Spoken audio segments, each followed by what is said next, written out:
বরঞ্চ যা ছিল তাও শেষ হলো। কারণ কি বলে? কারণ হইল ঘি খাইতে হবে সুস্থ শরীরে। ঘি খাইতে হবে কোন শরীরে? সুস্থ শরীরে। আমাশা অবস্থায় যদি ঘি খাওয়ায় শরীরে শক্তি বাড়বে তো না, বরঞ্চ যা ছিল তাও শেষ হবে। ঠিক তদ্রূপ কোরআনের বয়ানের দ্বারা ইমানদারের ইমান মুক্তি হয় কথা সঠিক, তবে ইমানটা সুস্থ থাকা লাগবে। ইমানটা কি থাকা লাগবে? সুস্থ থাকা লাগবে। আর ইমানের মধ্যে যদি আমাশার দোষ থাকে, কিসের দোষ? আমাশার দোষ বলবেন হুজুর, ইমানের মধ্যে আবার আমাশার দোষ কেন হয়? ও দোস্ত, সুদ নামক আমাশা আছে না নাই? ঘুষ নামক আমাশা আছে না নাই? হারাম নামক আমাশা আছে না নাই? দোস্তরে, গুনাহ করতে করতে, মিথ্যা কথা বলতে বলতে, গালি গালাজ করতে করতে, বিবাদ শিকায়ত করতে করতে, টিভি বিসিআর দেখতে দেখতে, বেগানা মহিলাদেরকে দেখতে দেখতে, গল্প করতে করতে, এক কথায় গুনাহ করতে করতে করতে করতে ইমানটা এখন আর সুস্থ নাই। ইমানটা বড় অসহায়, ইমানটা বড় মাদুর হয়ে গেছে, ইমানটার মধ্যে আমাশা দোষ ঢুকে গেছে। কথা কয় না? এখন ওই ইমানদারা কোরআন তেলাওয়াত ভালো লাগে না, ওই ইমানদারা কোরআনের বয়ান ভালো লাগে না, ওই ইমানদারা নবীর হাদিসের আলোচনা ভালো লাগে না, ওই ইমানদারা এখন গান বাজনা ভালো লাগে, এখন টিভি বিসিআর ভালো লাগে। দোস্তরে, যুবক ভাই, বৃদ্ধ বাবাজি, পায়ে হাত দিয়ে অনুরোধ করে যাই, এই আমাশাওয়ালা ইমান নিয়া যদি অন্ধকার কবরে যাও, কপাল ঘুরে যাবে। কথা বলেন ঠিক ঠিক না? এজন্য আমার আপনার ইমানটা সুস্থ করার দরকার আছে না নাই? কি বলেন, আছে না নাই? আমার আপনার ইমানটা সুস্থ করতে হবে, কোরআন তেলাওয়াত বেশি বেশি করতে হবে, কোরআনের আলোচনা শুনতে হবে, মাওলা পাকের জিকির বেশি বেশি করা লাগবে। কথা বলেন ঠিক ঠিক না? যদি এইগুলো আমি আপনি করি, দুনিয়াতেও শান্তি পাবো এবং আখিরাতেও শান্তি পাবো।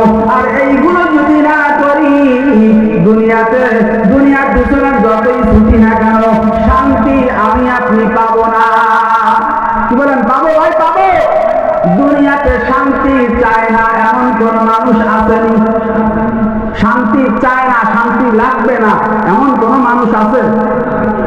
নাই।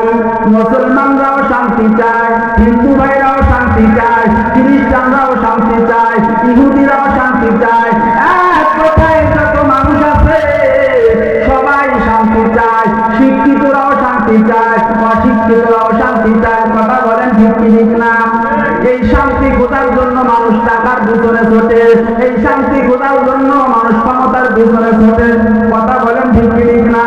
ও তুমি টাকার পিছনে দৌড়াইয়া টাকার মালিক হইতে পারবা, ক্ষমতার পিছনে দৌড়াইয়া ক্ষমতার মালিক হইতে পারবা, কিন্তু শান্তির মালিক তুমি হইতে পারবা না। আমি বলে থাকি, যার কাছে দুইটি জিনিস নাই, কয়টি জিনিস? দুইটি জিনিস যার কাছে নাই, ওর থেকে বড় সুখী আর কেউ নাই। কয়টা জিনিস? দুইটি। এক নম্বর হইল টেনশন। এক নম্বর কি? টেনশন। দ্বিতীয় নম্বর হইল ভয়। দ্বিতীয় নম্বর ভয়। এই টেনশন আর ভয়, এই দুইটি জিনিস যার মধ্যে নাই, ওর থেকে বড় সুখী আর কেউ নাই। কথা পায় না? তোমার টাকার অভাব নাই, গাড়ি বাড়ির অভাব নাই, ঢাকার শহরে তোমার 50 তলা বিল্ডিং, রুমটা তোমার এসি করা, টাইলস লাগানো, বিছনাটাও বড় তুলতুলে নরম, বালিশটাও নরম, রাতের খাবারটাও বড় চমৎকার, বিছানায় গেছো, ঘুমের ট্যাবলেট খাইছো, এরপরেও ঘুম হয় না, এমর ওমর খবর হয়ে গেছে। শান্তি না অশান্তি? কথা বলে না? শান্তি না অশান্তি? অশান্তি।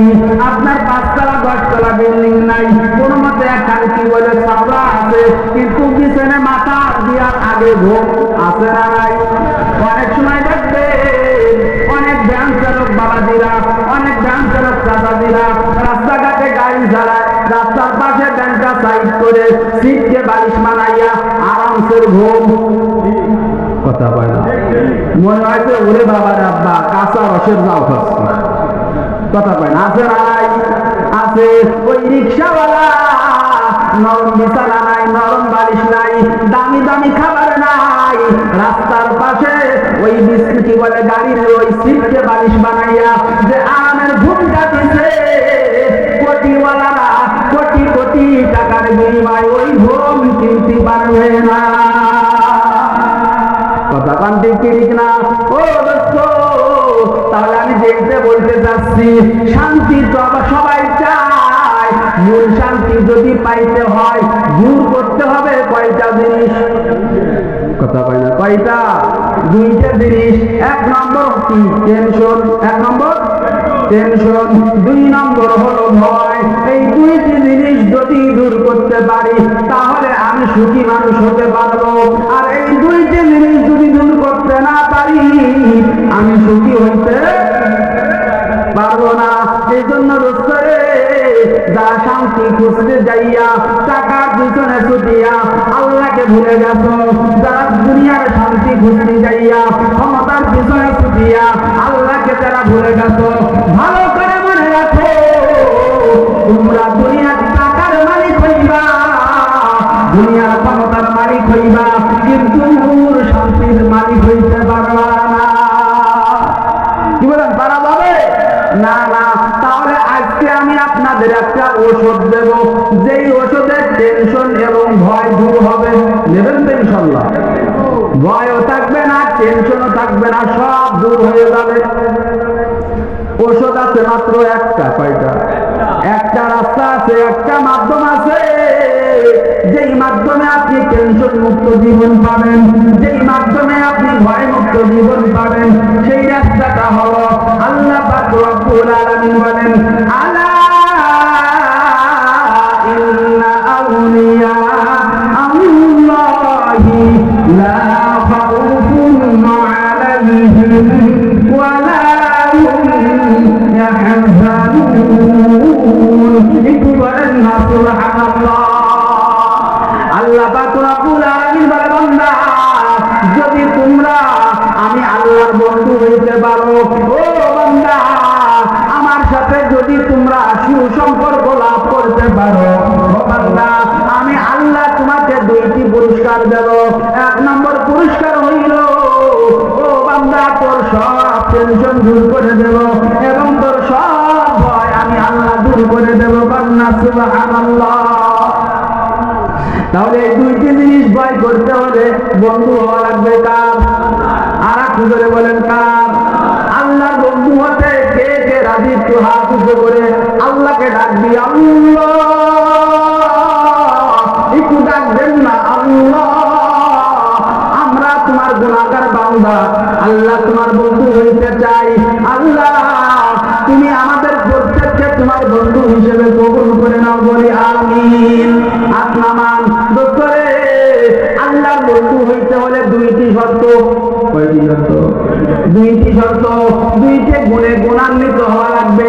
এই দুইটি গুণে যে গুণান্বিত হবে আল্লাহ ওই গুলাম আল্লাহর বন্ধু হয়ে যাবে। বান্দা সুবহানাল্লাহ। এই দুইটি গুণের আলোচনা করে আমার আলোচনা শেষ করব। এক নম্বর গুণ হইল, আল্লাহ পাক রব্বুল আলামিন বলেন, আল্লাযীনা আমানু ওয়া কানু ইয়াত্তাকুন। বান্দা সুবহানাল্লাহ। আল্লাহ পাক বলেন, বান্দা, এক নম্বর গুণ হইল তোমাদের ঈমানদার হওয়া লাগবে। এক নম্বর গুণ কি হওয়া লাগবে? আর একটু ধরে বলেন, কি? ঈমানদার। লা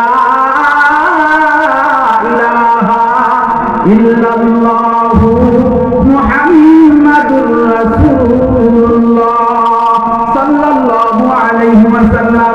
এই কালিমা পড়া লাগবে, তোমার ঈমান হওয়া লাগবে, ঈমানদার হওয়া লাগবে। বলবেন, হুজুর আমরা তো সবাই ঈমানদার, নামাজও ইমানদার, বেনামাজও ইমানদার, সুদখোর ইমানদার, ঘুষখোর ইমানদার, সকলখোর ইমানদার। কথা বলেন ঠিক কি ঠিক না? সমাজের সবাই ইমানদার। দোস্তরে ইমানদার সবাই, কথা সঠিক, তবে সব ইমানদার আল্লাহর বন্ধু না।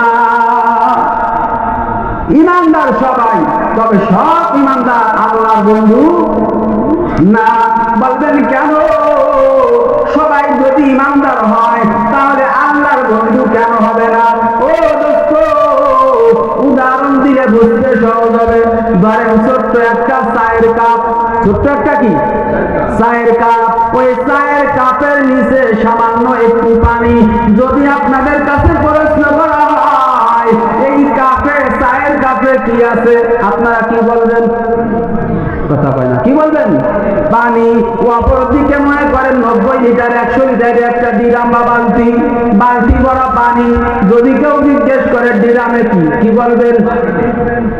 এই চায়ের কাপেও পানি, ডিরামেও পানি, ব্যবধান আসেনি? কি ব্যবধান? চৈত্র মাসে দিন মাঠে কাজ করছে, পানির পিপাসায় কলিজাটা শুকায়া গেছে, ওই চায়ের কাপের পানি পান করে পিপাসা মেটবে? কথা কয় না। আপনার ওযুর প্রয়োজন, ওই চায়ের কাপের পানি দ্বারা ওযুর প্রয়োজন মেটবে নি? গোসলের প্রয়োজন, চায়ের কাপের পানি দ্বারা গোসলের প্রয়োজন মেটবে? ও আল্লাহ কান্দির মুসলমান, আমি আপনাদের কাছে জানতে চাই, যেই পানি আমার পিপাসা মিটাইতে পারলো না, যেই পানি আমার ওযুর প্রয়োজন মিটাইতে পারলো না, যেই পানি আমার গোসলের প্রয়োজন মিটাইতে পারলো না, ওই পানি থাকা আর না থাকা কি? কথা বলে না। ওই পানি থাকা আর না থাকা বরাবর। কথা বলেন ঠিক কি ঠিক না? আর ডিরামে যে পানি আছে, আমার যত বড়ই পিপাসা লাগুক না কেন, আমার পিপাসা মিটানো সম্ভব কি সম্ভব না? ওযুর প্রয়োজন হলে ওযুর প্রয়োজন মিটানো সম্ভব কি সম্ভব না? গোসলের প্রয়োজন হলে গোসলের প্রয়োজন মিটানো সম্ভব কি সম্ভব না? সম্ভব না ভাই। ও বেনামাজিও ইমানদার, নামাজিও ইমানদার, সুদখোর ইমানদার, ঘুষখোর ইমানদার, জিনাখোর ইমানদার, মদখোর ইমানদার। সমাজের অন্যায় অত্যাচার নির্যাতন যারা করে তারাও ইমানদার, সব ইমানদার, কথা সঠিক। তবে ইমানের গুরু হলো দুইটা। কয়টা? দুইটা। একটা হলো কাপ মার্কা, আর একটা হলো ডিরাম মার্কা। কয় মার্কা? দুই মার্কা। বলে চায়ের কাপ মার্কা ইমানদার কারা? বলে যাদের ইমানে নামাজের প্রয়োজন মিটাইতে পারে না, যাদের ইমানে রোজার প্রয়োজন মিটাইতে পারে না, যাদের ইমানে হারাম থেকে বেঁচে থাকার প্রয়োজন মিটাইতে পারে না, যাদের ইমানে কোরআনের বয়ান শোনার প্রয়োজন মিটাইতে পারে না, যাদের ইমানে মাওলা পাকের জিকির করার প্রয়োজন মিটাইতে পারে না। এক কথায় আল্লাহ তাআলার সব আদেশ নিষেধ মানার প্রয়োজন যে ইমানে মিটাইতে পারে না, ওই ইমান হলো চায়ের কাপ মার্কা। ওই চায়ের কাপ মার্কা ইমানদার আল্লাহর বন্ধু হইতে পারবে না। ডিরাম মার্কা ইমানদার কারা? বলে যাদের ইমানে নামাজের প্রয়োজন মিটাইবে, যাদের ইমানে রোজার প্রয়োজন মিটাইবে, যাদের ইমানে হজ করার প্রয়োজন মিটাইবে, যাদের ইমানে হারাম থেকে বেঁচে থাকার প্রয়োজন মিটাইবে, যাদের ইমানে আল্লাহ তাআলার প্রত্যেকটা আদেশ নিষেধ মেনে চলার প্রয়োজন মিটাইবে। বলে তাদের ইমান হইল ডিরাম মার্কা, আর তারাই হইল কার বন্ধু? আর একটু করে বলেন কার বন্ধু? ও মুসলমান, তাহলে আমি এবার বাড়িতে যাইয়ে হিসাব মিলাবো, আমি কি ডিরাম মার্কা ইমানদার না চায়ের কাপ মার্কা ইমানদার? হিসাব মিলানো লাগবে কি লাগবে না? কি বলেন, লাগবে না লাগবে না? হিসাব মিলায় থাকবেন। যদি দেখেন আপনি চায়ের কাপ মার্কা ইমানদার, তাহলে বুঝবেন আল্লাহর বন্ধু হওয়া যাবে না। যদি দেখেন না আপনি ডিরাম মার্কা ইমানদার, বুঝে নেবেন আপনি কার বন্ধু হওয়ার যোগ্য। আর একটু বলেন কার? আল্লাহ। এই জন্য 1 নম্বর ইমানদার হওয়া লাগবে, পাক্কা ইমানদার। পারা যাবে না ইনশাআল্লাহ? কি বলেন, যাবে তো ইনশাআল্লাহ? আমরা ইমানদার, বড় ইমানদার, আল্লাহর হুকুম মানি না, তাহলে কি ইমানদার হবো? আমি বললাম কাকা আপনাকে জন্মের ভালোবাসি, শ্রদ্ধা করি, সম্মান করি। কাকা আমার বলল বাজান আমাকে একটু এক গ্লাস পানি এনে খাওয়াও, আমার খুব পিপাসা লাগছে। বললাম কাকা আমার খুব ঝামেলা, আমি কাজে ব্যস্ত, একটু আইনে খাও, আমি দিতে পারতেছি না। এই কাকারে কি সম্মান করা হলো ভাই? কথা পায় না, হলো হলো। আমি কাকাকে ভালোবাসি, মহব্বত করি, সম্মান করি, এটা প্রমাণ কখন হবে? বলে কাকা আমাকে যখন কোনো আদেশ বা নিষেধ করবে তখন। কথা বলেন ঠিক ঠিক না? যদি আমি মূলত কাকাকে মন থেকে সম্মান করে থাকি, কাকা আমাকে যে আদেশ করবে, আমার যত বড়ই কাজ থাকুক না কেন সব ফেলে আমি কাকার কথাটাই আগে শুনবো। কথা বলেন ঠিক ঠিক না?